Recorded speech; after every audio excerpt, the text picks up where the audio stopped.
جی آج رامپور آئیں، آپ کا بہت بہت سواگت ہے۔ بسم اللہ الرحمن الرحیم، شروع اللہ کے نام سے جو بڑا مہربان اور نہایت رحم کرنے والا ہے۔ آج رامپور کے ایک جلسہ سیرت النبی صلی اللہ علیہ وسلم میں شرکت کرنے کا موقع ملا ہے، اور اس موقع پر میں تمام لوگوں کو یہ بات کہنا چاہتا ہوں کہ دینی اور عصری تعلیم کا جو نظام ہے ہمارے پاس، اس کو اور بہتر اور اچھا کرنے کے لیے قوم کے تمام حضرات کو محنت کرنے کے لیے اور اشد ضرورت ہے۔ پیارے نبی حضرت محمد رسول اللہ صلی اللہ علیہ وسلم کی ایک سنت ہے جسے ہم لوگوں نے بہت وقت سے چھوڑ رکھا ہے، اور وہ سنت یہ ہے کہ آپ صلی اللہ علیہ وسلم چاہتے ہیں کہ آپ جب سوچیں تو مثبت سوچیں، یعنی آپ کی جو ذہنیت ہو وہ پازیٹیو وے میں ہو۔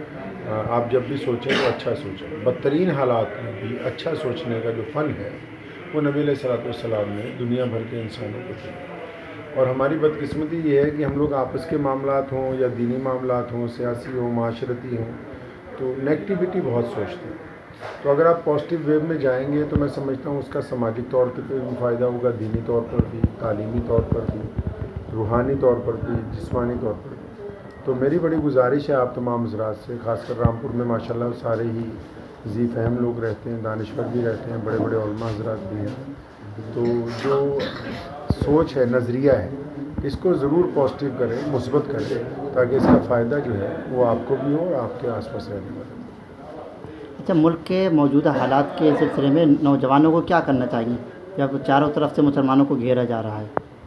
دیکھیے، بات یہ ہے کہ جو موجودہ صورتحال ہے، آپ پہلے یہ دیکھیں کہ کیا آپ کا جو سیاسی نظام ہے اور سماجی نظام ہے اس میں کس حد تک آپ کے اندر اخلاقیات باقی ہیں، یا آپ اس قابل ہیں کہ آپ لوگوں کو ساتھ میں لے کر چل سکتے ہیں۔ کوئی بھی کام کرنے سے پہلے یہ بہت ضروری ہوتا ہے اس بات کو یقینی بنا لینا کہ جو بھی لوگ آپ کی قیادت کرنے والے ہیں وہ مخلص ہوں۔ تو جتنے بھی مخلص لوگ ہیں، خاص کر جو نوجوان علماء ہیں اور جو اچھے پڑھے لکھے ہوئے لوگ ہیں، تو ان کو پہلے اس بات کو یقین کر لیں کہ جب تک وہ اپنے اندر سے حب جا کو ختم نہیں کریں گے تو شاید وہ کامیابی کی طرف ہمکنار نہیں ہو سکیں گے۔ کہیں نہ کہیں ہمیں آپس کے اندر جو میں ہے کہ جو صرف میں ہی ہونا چاہیے، تو وہ ایک اچھی بات نہیں ہے۔ اگر آپ اتفاق اور لوگوں میں نظام ایک اچھا بہتر لانا چاہتے ہیں تو سب سے ضروری بات یہ ہے کہ آپ اپنے دائرۂ عمل کو، اپنے دل کو جو ہے وہ تھوڑا اس کو بڑا کریں۔